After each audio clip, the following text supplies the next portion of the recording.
इसी बीच रुक कर लेते हैं एक बड़ी खबर की ओर। एक बड़ी खबर सामने आ रही है। हरियाणा न्यूज पर बोले सांसद जयप्रकाश, बैठक में 14 तारीख को होने वाली महारैली पर चर्चा होगी। जो ड्यूटी मिलेगी उसे हम पूरा करेंगे। चुनाव आयोग पर किसी को विश्वास नहीं है, चुनाव आयोग को भी घेरते हुए नजर आए हैं हिसार सांसद। बीजेपी सरकार पर हरियाणा में लूट और फूट का आरोप उन्होंने लगाया। उन्होंने कहा कि हरियाणा की सरकार चोरी की सरकार है, हरियाणा की सरकार दिल्ली से चलती है। युवा खिलाड़ी की मौत को लेकर के सरकार को घेरते हुए नजर आए।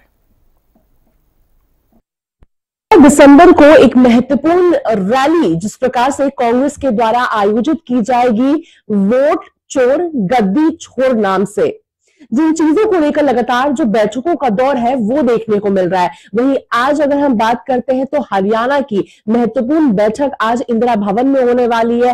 3 बजे प्रदेश प्रभारी बीके हरिप्रसाद की अध्यक्षता में हमारे साथ बातचीत करने के लिए लोकसभा सांसद जयप्रकाश मौजूद है। सर, हरियाणा न्यूज पर आपका स्वागत है। सर, सबसे पहले तो क्या कुछ चीजें इस बैठक में रहने वाली है, क्या डिस्कशन का मुद्दा रहेगा?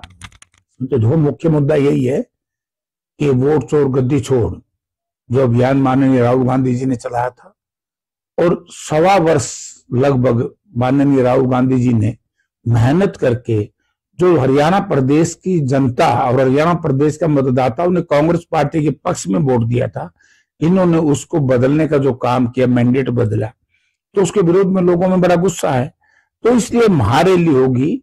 और जो हमारे बीके हरिप्रसाद जी, जो हमारे जनरल सेक्रेटरी इंचार्ज हैं, हमारे सीएलपी लीडर नेता प्रतिपक्ष हमारे नेता चौधरी भूपेंद्र सिंह हुड्डा और पीसीसी प्रेसिडेंट राव नरेंद्र सिंह जी जो निर्णय लेंगे, जो जिम्मेवारी लगाएंगे, उस पर डिस्कशन है तो हम पूरी करेंगे। सर, डिस्कशन होगा, महारैली हो रही है, बैठक होगा, सभी चीजें होगी, मगर लगातार एक सवाल जरूर उठता है कि इन सब का फायदा क्या होगा। लगातार बीजेपी के द्वारा कहा जा रहा है कि कांग्रेस के पास किसी प्रकार का कोई मुद्दा बचा नहीं है, लोगों का केवल ध्यान भटकाती है और ऐसे इंस्टीट्यूशंस के ऊपर सवाल उठाए जा रहे हैं जिस पर लोगों का काफी विश्वास है। तो लोगों का समय ना बर्बाद किया जाए और मुद्दे पर आए, विपक्ष की भूमिका निभाए। चुनाव आयोग पर किसी का भी विश्वास नहीं है। और 2024 के चुनाव से पहले जब इंडिया गठबंधन के लोगों ने कहा था बीजेपी हराओ, संविधान बचाओ, संवैधानिक संस्था बचाओ, और लोगों ने इसलिए बीजेपी को बहुमत नहीं दिया था। 24 में तो लोकसभा में बहुमत नहीं मिला ना, तो इसलिए ये तो लोग इस तरह का ड्रामा करते हैं, इनके चक्कर में नहीं पड़ने वाले कि जिस तरीके से भारतीय हरियाणा प्रदेश की सरकार ने लूट और फूट, लूट का मतलब हमारे वोट लूट लिए और फूट डाल करके लूटे, और आपस में धन के बलबूते पर, मशीनरी के बलबूते पर, किसी भी कारण से तो जो चोरी हुई है, जो चोरी की सरकार, हरियाणा सरकार को मैं चोरी से बनी हुई सरकार कहता हूं, तो लोगों में इसके खिलाफ आक्रोश है, गुस्सा है।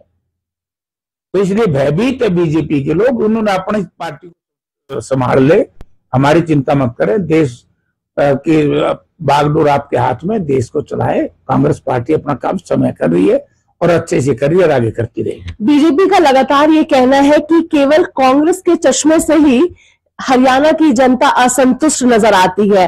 बीजेपी को पूरी तरीके से समर्थन हरियाणा के लोगों ने दिया है और कांग्रेस भ्रम न फैलाए।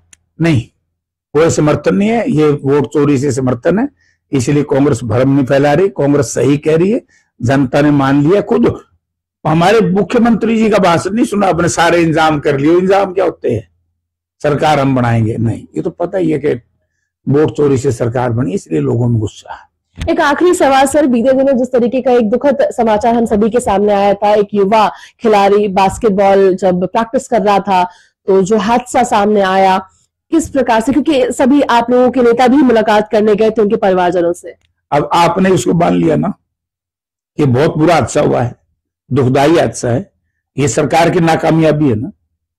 क्योंकि अगर जनता के मैंडेट से, जनता के उस पर सरकार बनी होती तो जनता का ध्यान रखती। बार बार बीजेपी के लोग ये कहते हैं वे हमारी खेल नीति बहुत बढ़िया, यही कह रहे हैं। क्या खेल नीति है? तो भूपेंद्र सिंह हुड्डा की सरकार थी तो हमारी एक नीति थी हरियाणा कांग्रेस के, पद लाओ पदक लाओ पद पाओ। आज है वो पॉलिसी। आज ग्रेडेशन इस तरह की कर दी खिलाड़ियों की, यानी कि इंटरनेशनल खिलाड़ी भी सी और डी ग्रुप में भर्ती हो सकता है, ए और बी में नहीं। क्यों भाई? तो ये बड़ा बेईमाना है। और इन्होंने दो चीजें साबित होगी इससे। एक ये हो गया कि इन्होंने समय रहते ध्यान नहीं दिया। अगर उन पाइपों को दीपेंद्र सिंह हुड्डा की जो ग्रांट थी 12 लाख रुपए, अगर उसको खर्च कर देते तो बच्चे की जान बच जाती। और फिर उसमें कितना बद्दा मजाक किया खिलाड़ियों के साथ। 5 लाख रुपए अनुदान, क्यों भाई? 1 करोड़ रुपए कम से कम देना चाहिए था और उस परिवार को रोजगार देना चाहिए था। तो ये तो बड़ी बेईमान प्रवृत्ति के लोगों की सरकार है। और सरकार है भी नहीं, हरियाणा सरकार तो दिल्ली के कंट्रोल उस रिमोट से चलती है। धन्यवाद हमसे बातचीत करने के लिए। तो हम सुन रहे थे लोकसभा सांसद जयप्रकाश जी को तमाम मुद्दों को लेकर, यानी आज की बैठक, वहीं जिस प्रकार से जो हादसा युवा खिलाड़ी के साथ हुआ, तमाम चीजों को लेकर हरियाणा न्यूज से खास बातचीत की। दिल्ली से कैमरा पर्सन जतन के साथ अपराजिता श्री, हरियाणा न्यूज।